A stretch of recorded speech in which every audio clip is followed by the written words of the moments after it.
Hey guys, Keely Reason here, owner of Love Hip Adventure, where I talk about the marriage relationship, intimacy of marriage, and how you can go deeper with your spouse. Today I'm answering a reader question. She says, Hey Keely, love your YouTube videos. Wanted to submit a question topic about marriage.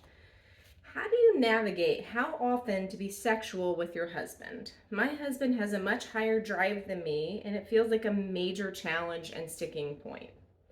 I feel like I'm letting him down when he needs physical connection and I'm not able to connect in that way. Man, that's a huge challenge. It is because I see this often in relationships, in couples, and with marriages. We used to think of this as like having a high drive versus a low drive, and the high drive person, they are always wanting sex, the low drive person isn't. But as our understanding of drives have changed, the high drive person is usually a person who has a spontaneous desire for sex. They're just sitting there and spontaneously they are desiring sex. They want sex. Nothing happened, they weren't looking at anything, nothing made them feel that way. They have that desire. For a low drive spouse, generally speaking, there's someone that has a responsive desire. So they could desire sex if that was kindled in them, but it can't be cold turkey for sure.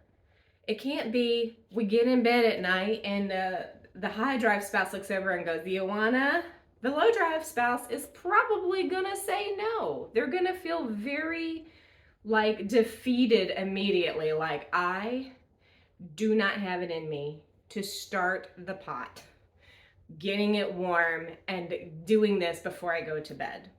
So here's a couple of things that I talk about that I try to help couples with when they have that kind of situation. One spouse is wanting sex a lot more often, the other spouse is not. To the spouse that has the responsive desire, for you, you have to be intentional about scheduling sex with the high drive spouse. Also, the high drive spouse can schedule with you as well, but that because they're spontaneous, they may not be thinking about it in advance, and so there's less scheduling. But I think that it does help if sex is scheduled. It helps the person who has the spontaneous desire know that sex is coming. There is anticipation that can be built up for that. And it allows the person who has the responsive desire to be planning that and thinking about it in their mind in advance so that they can get themselves ready. You are probably somebody who needs time. I don't even know how much time. Maybe you need to start planning for this a day in advance. Maybe you have to start planning for it that morning. If you are a responsive desire spouse, there's probably a good chance that you're going to alter the way your day goes in some way to make sure that you're ready and there to have sex later on. So I know that some people are like, oh, well, sex is supposed to be spur of the moment and spontaneous and you shouldn't plan it. I think that planned sex can be very exciting because it does build anticipation, but then both people have that opportunity to be ready. If you're a spontaneous desire spouse, believe me, you're going to have no issues with showing up with sex in mind. But if you are a responsive desire spouse, you're going to need that. So my recommendation to you is if this is something that you want to, what is the right word? Spur on in yourself. I want to be more sexually available. I want to be more sexually excited. I want to do this for myself, for my husband, for our marriage, for our relationship. Then you can start doing some things to put yourself in the right mindset. Schedule sex. Maybe it doesn't have to be every Monday, Tuesday, Wednesday. It could be, okay, every other day, every 3 days. Work out with your spouse a frequency. It's okay to tell your spouse, listen, I want to increase the frequency, and I know you probably would like to have sex every day, but I'm not able to do that. But this is the number of days a week that I can and that I am interested in trying. And so I would say that have a number of days, and then prepare yourself. What does that look like for you? Maybe it is burning a certain scent. There is definitely some psychology behind having a sex fragrance. You would use that fragrance or burn that candle every time you have sex, and it just starts like putting it in your brain when you smell it. It's kind of like any other memory that is tied to scent. Like if you smelled, grandma's cooking or something, it might take you back. Like maybe you have a certain apple pie, or I mean, think about Christmas, all the smells at Christmas that just take you back to every Christmas you ever had. So that kind of thing is a simple way to start telling your brain, "Ooh, I want to have sex. Ooh, I want to like be ready." Like these are some things that you can do to help yourself get ready and prepared for sex. Something else, you can put on certain clothes. You can have certain clothes that help you feel like you want to have sex. For a responsive desire person, there's a lot of things that you can do to help yourself feel more open and ready for sex. This way, it's planned. You're leading it. You're thinking about it. You're preparing for it. And I know in some ways that sounds like it's an awful lot of work on your end. Maybe at the start where you're trying to figure out, okay, well, what does turn me on? What does help me mentally get ready? What helps me do this? When you figure it out, though, these would just be things that you do in your daily routine that helps you get ready because you've already decided in your mind in the morning, I'm having sex tonight. And so then it kind of simmers for you all day long. It's not a surprise. Responsive desire spouses, low desire spouses, they do not want surprise sex, believe me. It is absolutely never fun for them.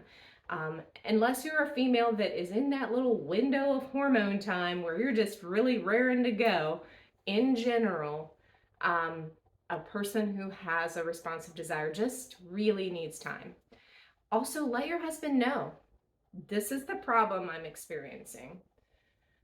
And this is where, this is something I need to try and solve, and ask him to help you solve it. You don't have to solve everything on your own. You don't have to take this and say, well, this is my problem and I have to fix it.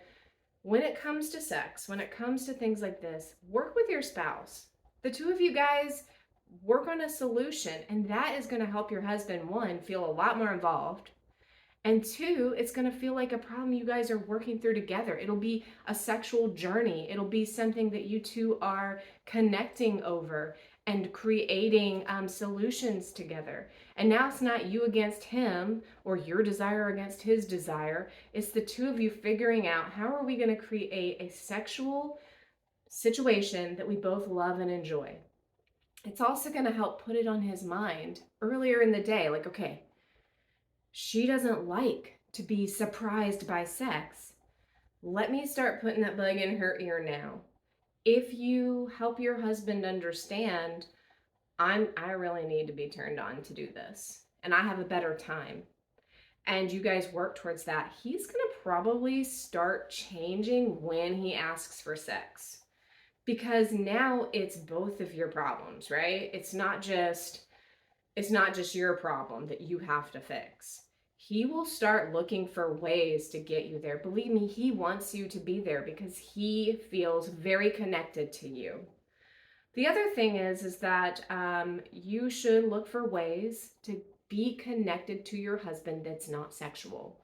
Understand in your own brain, figure it out in your own mind, what helps me feel connected to him? Is it cuddling? Is it taking a walk and talking? Is it sitting down and watching a show together? Like some sort of connection that's not sexual. Help him understand, hey, you know how you feel after we have sex and that connection? I don't feel that unless we have this other connection, and I need to be connected to you in these other ways. I need to have that time with you in these other ways so that I can be open and ready for sex. So those are some of my thoughts for you. Don't think We have to set like this normal number of times to have sex a week. That's going to change for you guys. It's going to change as you age, different times of your life. The truth is, the more that you are sexually active with him, the more you orgasm, probably the more frequently you want to orgasm. You might even like be more ready. You might surprise yourself at how much more often you want sex when you put yourself in that frame of mind that you're preparing yourself and you're doing that stuff intentionally. So that's my thoughts for you. And if you have any questions for me, email me, Keely at lovehoopadventure.com. I'll chat with you guys later.